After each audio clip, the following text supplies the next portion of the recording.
এটি ভারতের একটি ট্রেনের ঘটনা।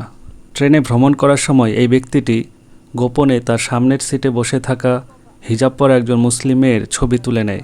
এরপর সেই ছবিটিকে এআই এর মাধ্যমে এডিট করে একটি অশ্লীল ছবিতে পরিণত করে।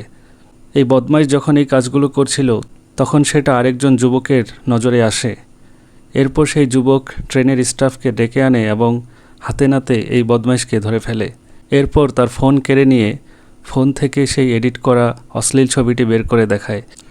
এরপর সামনের সিটে বসে থাকা সেই মুসলিম মেয়েটিকে গিয়ে সব কিছু খুলে বলে। তারপর ট্রেনে উপস্থিত থাকা সকল যাত্রী মিলে এই বদমাইশকে ধরে একটা কঠিন শিক্ষা দিয়ে দেয়।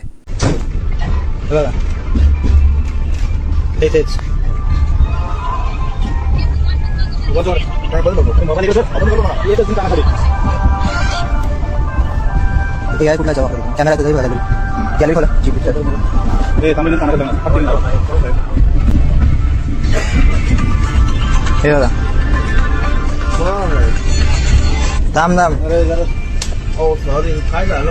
हे काय करतो बघा हे मॅडमचं क्या कर रहे हो मैम? आपका वीडियो निकाला इसने, आपके हिसाब से क्या करें? आप बोलो। सर बोल रहे हैं मुझे डिलीट करो उसका वीडियो वायरल कर रहा है उस आदमी का। आपका कुछ नहीं आएगा नहीं सर, असं कसं? माझं नाव आविष्कार जामन।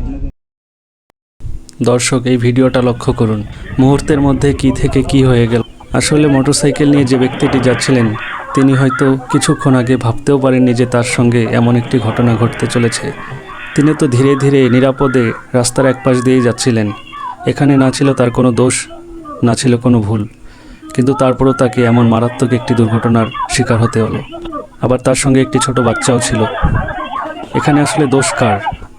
আসলে এখানে অটোওয়ালার কিছুটা দোষ আছে বলা যায়, কারণ অটো হলো একটি হালকা গাড়ি, আর এরকম হালকা গাড়িতে নিচের দিকে ফাঁকা রেখে শুধুমাত্র ছাদে যদি ভারী মাল ওঠানো হয় তাহলে সেই অটো উল্টে যাওয়ার সম্ভাবনা অনেক বেশি থাকে।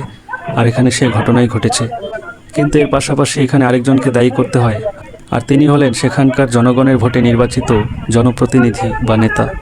নেতা যদি তার দায়িত্ব ঠিকমতো পালন করেন, সময় মতো এ ধরনের রাস্তা মেরামত করেন, তাহলে কিন্তু এ ধরনের দুর্ঘটনা ঘটার সম্ভাবনা থাকে না।